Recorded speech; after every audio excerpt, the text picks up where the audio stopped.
क्या आपने कभी ऐसी देवी का नाम सुना है जो बकरे पर सवार होती हैं, हाथ में बोतल थामती हैं और मसान में बैठकर तांत्रिकों के सर से खेलती हैं? ये है मेलडी माता। ना कोई कल्पना, ना कोई लोक कथा, यह है कलयुग की सबसे रहस्यमयी देवी की सच्ची कथा, जो बोतल में बंद करती है काम, क्रोध, लोभ जैसे पाप, और जब रूप बदलती है तो प्रकट होती है मसाणी मेलडी। तंत्र, रात्रि और मसान की देवी। कौन है ये देवी? क्यों इनका नाम लेते ही पापी कांप उठते हैं? और कैसे ये देवी आज भी अपने भक्तों की रक्षा करती हैं? देखिए वह कथा जो कभी किसी ने पूरी नहीं सुनाई। मेलडी माता की कथा पहली बार शुरू से अंत तक। परंतु मां मसाणी मेलडी के इस भयानक रूप को देखने से पहले हमें इससे बिल्कुल विपरीत उनके उस दिव्य स्वरूप को जानना होगा। एक ऐसा रूप जो तेजस्वी, शांत और दिव्यता से भरपूर है। तो आइए चलते हैं इस रहस्यमयी आध्यात्मिक यात्रा पर। कहानी शुरू होती है सतयुग के अंतिम चरण में। उस समय एक दैत्य अमरुआ महान प्रतापी, मायावी और वरदानी था, जो तीनों लोकों में आतंक मचा रहा था। उसके अत्याचार से सृष्टि में हाहाकार मच गया था। कई वर्षों तक उसके आतंक के कारण देवता भी पराजित हो गए। अमरुआ को वरदान था कि कोई भी झात शक्ति उसे मार नहीं सकती। देवताओं ने चिंतित होकर महाशक्ति की स्तुति की। तभी आदि शक्ति जगदम्बा सिंहवाहिनी दुर्गा प्रकट हुई। उन्होंने अपने 9 रूप धारण किए और उनके साथ 10 महाविद्याएं तथा अन्य सभी शक्तियां प्रकट हुईं। फिर दैत्यों के साथ पुनः महासंग्राम छिड़ गया और यह युद्ध 5000 वर्षों तक चलता रहा। अंततः दैत्य अमरुआ अपने प्राण संकट में देखकर युद्ध छोड़कर भागा और पृथ्वी लोक में सायला नामक सरोवर में छिप गया। उसके पीछे वह नवदुर्गा और सभी शक्तियां वहां पहुंची और सरोवर का पानी पीने लगी। अमरुआ सरोवर से निकलकर भागा और रास्ते में पड़ी एक मरी हुई गाय के कंकाल में जा छिपा, सोचते हुए कि यहाँ देवियां नहीं आएंगी। देवियां वहां पहुंची और देखा शत्रु गाय के पिंजर में घुस गया है। सब ठिठक कर खड़ी हो गईं, क्योंकि मृत गाय का पिंजर अशुद्ध माना जाता है। इस अशुद्ध पिंजर से दैत्य को निकालना, वो भी पिंजर में घुसकर, बिल्कुल असंभव था। बाहर निकले बिना उसका वध भी नहीं किया जा सकता था। ऐसी विषम स्थिति में मां ने तरकीब लगाई, अपनी हथेलियों को रगड़ा और मैल निकाला। आदि शक्तियों ने उक्ति लगाई और इस मैल से एक मूर्ति बनाई। फिर मंत्रों द्वारा मां ने उसमें प्राण डाले। मूर्ति में प्राण स्थापित होते ही मेलडी माता प्रकट हुई, एक बाल कन्या के रूप में, जिनके बाएं हाथ में खंजर और दाएं हाथ में दिव्य बोतल थी। कन्या ने कहा, हे माताओं, बताइए आपने मेरा आह्वान क्यों किया? देवियों ने अपनी सारी व्यथा सुनाई। सारी बात समझकर कन्या ने देवियों की इच्छा अनुसार गाय के पिंजर में प्रवेश किया। यह देखकर अमरुआ चकित रह गया और डर कर बाहर भागा। जैसे ही वह बाहर आया, माता ने उसका वध कर दिया। इससे उन्होंने सिद्ध कर दिया कि उनका जन्म बंधन में बंधने के लिए नहीं, बल्कि बंधनों को तोड़कर कठिनाइयों से लड़ने के लिए हुआ है। सभी देवी देवताओं ने जय जयकार की और संपूर्ण सृष्टि अमरुआ के आतंक से मुक्त हुई।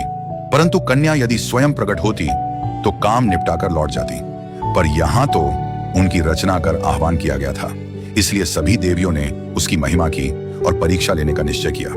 सबसे प्रमुख थीं चामुंडा देवी। उन्होंने कहा, इस कन्या को काम रूप कामाख्या नगरी भेजो।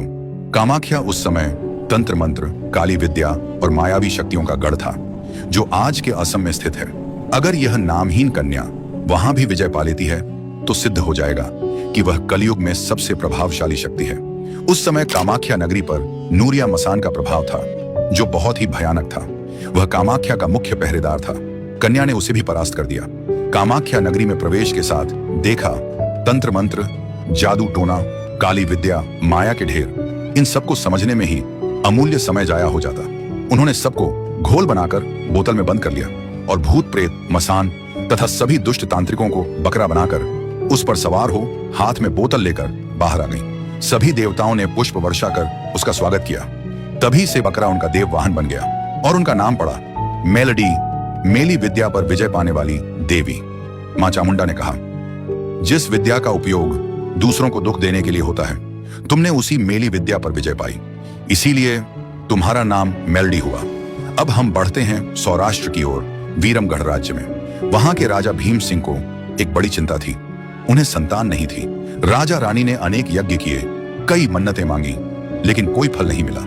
एक दिन रानी स्नान करने के लिए गिरनार पर्वत के पास के जंगल में गईं। वहां उन्हें एक अद्भुत दृश्य दिखा। बकरे पर सवार एक कन्या, हाथ में त्रिशूल, खंजर और आंखों में तेज।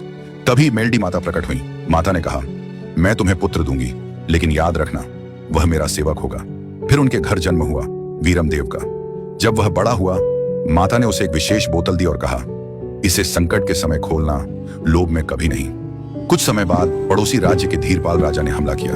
वीरमदेव के पास केवल 300 सैनिक बचे थे। तब उसने माता की दी हुई बोतल खोली। माता 108 दिव्य वीरों के साथ प्रकट हुई। युद्ध का परिणाम बदल गया। वीरमदेव की विजय हुई। उसके बाद वीरमदेव ने अपना जीवन माता की भक्ति में समर्पित कर दिया। आज भी वीरमनाथ धाम इस चमत्कार का साक्षी है। अब बात करते हैं स्वर्णपुर के राजा हेमराज की। हेमराज को अपने वैभव और शक्ति पर अत्यधिक घमंड था। उसने कहा, मेरे राज्य में किसी देवी की आवश्यकता नहीं। उसने माता के मंदिर को गिराने का आदेश भी दे दिया। लेकिन उसी रात जब हेमराज अपने महल में था, उसे एक भयानक स्वप्न आया। मेलडी माता प्रकट हुई और बोली, अगर सुबह तक क्षमा नहीं मांगी तो तेरा राज्य नष्ट हो जाएगा। हेमराज डरकर जाग उठा, परंतु घमंड में उसने इसे केवल एक सपना समझा। सुबह होते ही उसके राज्य में आपदाओं का कहर टूट पड़ा। दुकाल पड़ गया, अन्न भंडार खाली हो गए, राज्य के कुएं सूख गए, महल की दीवारों में दरारें पड़ गईं। तब राजा भागते हुए माता के मंदिर पहुंचा। वहां घंटों प्रार्थना करने के बाद माता प्रकट हुई। राजा उनके चरणों में गिर पड़ा और क्षमा मांगी। माता ने उसे क्षमा कर दिया और तभी से हेमराज माता का भक्त बन गया। तब से लेकर आज तक स्वर्णपुर में माता का उत्सव बड़े धूमधाम से मनाया जाता है। अब चलते हैं पाकिस्तान से सिमटकर बसे गुजरात के कच्छ के निरोली गांव में। यहाँ के एक तांत्रिक कृष्णदास अपनी सिद्धियों पर बहुत घमंड करता था। कहते हैं उसने यह ठान लिया था कि वह मेलडी माता को बाधित कर अपनी शक्ति सिद्ध करेगा। उसने घोर तंत्र साधना शुरू की, लेकिन जैसे ही उसने माता को बाधित करने का प्रयास किया, एक तेज दिव्य प्रकाश उत्पन्न हुआ। अचानक ही कृष्णदास की सारी सिद्धियां नष्ट हो गईं और देखते ही देखते वह स्वयं एक बकरा बन गया। यह कहानी हमें सिखाती है कि शक्ति का घमंड नहीं पालना चाहिए। शक्ति का दुरुपयोग हमेशा आत्मविनाश का कारण बनता है। ऐसी ही राजस्थान के बालोतरा क्षेत्र में भी एक कहानी हुई, जहां राजा हरिहर और सेनापति धवल सिंह युद्ध के शत्रुओं से घिर गए थे। जब शत्रुओं ने चारों तरफ से राज्य को घेर लिया, तब माता एक शक्ति रूप में प्रकट हुई और शत्रु भयभीत होकर भाग गए। अब हम चलते हैं मेलडी माता के भयावह और डरावने स्वरूप की ओर, जिसकी बात हमने वीडियो के शुरुआत में की थी, जो तांत्रिक और मैली विद्या से जुड़ा हुआ है, जिसे मसाणी मेलडी माता कहा जाता है। मसाणी का अर्थ है श्मशान में रहने वाली शक्ति। कई बार यह रूप किसी काम के बदले में बलि मांगता है, जिसका वर्णन गुजरात की कई लोक कथाओं में मिलता है। वैसे तो माता के पूरे भारत में अनेक मंदिर हैं, लेकिन कामाख्या पर विजय के बाद उनका मुख्य स्थान बना कामरूप देश का माखणिया डूंगर। इसे लोग कामाख्या नगरी या कामरूप देश के नाम से भी जानते हैं। अब हम बात करते हैं भारत के सबसे महान राजा की, उज्जैन के अमर राजा राजा विक्रमादित्य की। एक ऐसे राजा जिन्होंने सिर्फ राज्य ही नहीं, बल्कि धर्म, न्याय और वीरता से भारत की परंपराओं को अमर बनाया। एक समय पर उनका विशाल साम्राज्य सिर्फ भारत ही नहीं, पश्चिम में आज का सऊदी अरब, पूर्व में इंडोनेशिया, उत्तर में मंगोलिया और दक्षिण में श्रीलंका तक फैला था। लेकिन यह कहानी उस समय की है जब राजा विक्रमादित्य सिर्फ उज्जैन के राजा थे। यह कथा है राजा विक्रमादित्य और मां मेलडी के रहस्यमयी, भयावह और अलौकिक अनुभव की। एक अनसुनी कहानी जो शायद ही किसी ने कभी सुनी हो। तो चलिए बिना समय गवाए कहानी शुरू करते हैं। उज्जैन के राजा वीर विक्रम 18 भाषाओं के जानकार थे, स्वभाव के बहुत सरल और विवेकी। एक दिन राजा ने सोचा, मुझे योग सिद्ध मंत्र सीखना चाहिए। इसलिए एक रात सारा राज्य छोड़कर वे अकेले कामरूप देश की यात्रा पर निकल पड़े। वहां के गहरे जंगलों में एक तपस्वी बाबा वालीनाथ साधना में लीन थे। राजा विक्रमादित्य वहां पहुंचे और जोर से बोले, अलख निरंजन। राजा की आवाज सुनते ही बाबा वालीनाथ ने अपनी आंखें खोली और पूछा, कौन हो तुम, यहां क्यों आए हो? राजा बोले, बाबा मैं उज्जैन का राजा विक्रमादित्य हूं, मैं योग सिद्धि मंत्र सीखने आया हूं। यह सुनकर बाबा ने मंत्र सीखने का कारण पूछा। राजा बोले, मैं यह मंत्र अपनी प्रजा के कल्याण के लिए सीखना चाहता हूं। बाबा यह सुनकर सिखाने को तैयार हुए, परंतु उन्होंने एक शर्त रखी। शर्त यह थी कि 14 की रात राजा को पुतली वाव से एक लोटा पानी भरकर लाना होगा। अगर वे ऐसा कर पाए तभी उन्हें मंत्र की दीक्षा मिलेगी। कुछ दिन बाद काली 14 की रात आई। राजा पुतली वाव पर पहुंचे और एक लोटा लेकर सीढ़ियों से नीचे उतरने लगे। लगभग 50 सीढ़ियां उतरते ही वहां सो रहे सारे भूत जाग उठे। चारों तरफ से डरावनी आवाजें आने लगी, राजा तुझे खा जाएंगे, तुझे खा जाएंगे। इसके पहले भी कई राजा पानी भरने आए थे, लेकिन कोई भी जिंदा लौटकर नहीं गया। वाव के भीतर रहते थे। करीब 1200 भूतों के पुतले जो हर आने वाले राजा को अपने जैसा बनाना चाहते थे। राजा ने ऊपर आने की कोशिश की पर हिल भी नहीं पाए। भूतों ने हंसते हुए कहा, यहां से कोई राजा बचकर नहीं गया, तू भी नहीं जा पाएगा। राजा को लगा मानो मौत सामने खड़ी हो। उन्होंने अपनी कुलदेवी हरसिद्धि माता को याद किया। माता प्रकट हुई और बोली, राजा तुम यहां क्यों आए हो? राजा की सारी बातें सुनकर मां बोली, अगर तुमने मुझे कहा होता तो मैं ही तुम्हें मंत्र सिखा देती, लेकिन अब मैं तुम्हारी मदद नहीं कर सकती। यह कहकर माता अदृश्य हो गई। कुलदेवी ने मदद से इनकार कर दिया तो राजा का भय और बढ़ गया। राजा ने 64 जोगिनियों का मंत्र जपा जो उन्होंने सीखा था। 64 जोगिनियां प्रकट हुई, लेकिन उन्होंने भी मदद करने से इनकार कर दिया और अदृश्य हो गई। अब जब कोई मदद नहीं कर रहा था तो राजा बोले, क्या इस कामरूप देश में कोई देवता या पीर पैगंबर है जो मुझे यहां से जिंदा निकाल सके? मैं जो कहोगे वैसा करने को तैयार हूं। यह वचन मैं वीर विक्रम देता हूं। राजा की आवाज किसी ने नहीं सुनी, लेकिन मां खड़िया डूंगर वाली मसाणी मेलडी माता ने उनकी पुकार सुन ली। मसाणी मेलडी प्रकट हुई। जैसे ही उनके पैरों के घुंघरू बजे, सारे भूत प्रेत भाग गए। राजा ने माता से अपनी रक्षा की प्रार्थना की। माता ने राजा को सुरक्षित वाव से बाहर निकाला। जैसे ही वे बाहर आए, राजा झुककर बोले, माता जी बताइए मैं आपके लिए क्या कर सकता हूं? माता बोली, मैं मसाणी मेलडी हूं, मुझे तुम्हारे कलेजे का भोग चाहिए। यह सुनते ही राजा ने अपनी कटार निकाली और कलेजा निकालने ही वाले थे कि माता ने रोक दिया। वे बोली, नहीं विक्रम, आज नहीं, पूरे 1 साल बाद गढ़ रुखिया श्मशान में आना, तब मैं तुम्हारा कलेजा लूंगी। राजा ने कहा, भले मां, जैसे आपकी इच्छा। और वे अपने राज्य लौट आए। समय बीता। 1 साल बाद काली चौदस की रात आई। राजा विक्रमादित्य कटार लेकर उज्जैन के भवारी बाजार की ओर निकले। धीरे धीरे वे उज्जैन के पूर्वी द्वार पर पहुंचे। वहां 4 जोगिनियां खप्पर ले आ रही थीं, जिनको देखकर राजा बोले, हे जोग माया, आप कौन हैं और कहां जा रही हैं? जोगिनियां बोली, विक्रम, हम तेरी उज्जैन नगरी में जा रही हैं। भवरी बाजार के 7वें मंजिल के जरुखे पर सियावन सैयण नाम की औरत मेरे मंत्र जाप कर रही है। हम ये खप्पर वहां डाल देंगी, फिर अगले 6 महीने तक तेरी उज्जैन नगरी में लाशें ही लाशें बिछी रहेंगी। तेरा उज्जैन जिंदा जागता श्मशान बन जाएगा। यह सुनकर राजा विक्रमादित्य बहुत दुखी हुए। उन्होंने मन ही मन मां मेलडी को पुकारा और कहा, हे खप्पर जोगिनियों, अगर तुमने यहां से एक कदम भी आगे बढ़ाया तो तुम्हें मां मेलडी की कसम है। तुरंत ही 4 जोगिनियां वहीं पर पत्थर बन गईं। इसके बाद राजा गढ़ रुखिया श्मशान पहुंचे। श्मशान की शुरुआत में काल भैरव और मां काली विराजमान थे। मां काली जानती थी कि राजा विक्रमादित्य अपना कलेजा मसाणी मेलडी को भोग देने जा रहे हैं, और अगर कलेजा जमीन पर गिर गया तो मां भोग स्वीकार नहीं करेंगी, राजा जीवित नहीं रह पाएगा।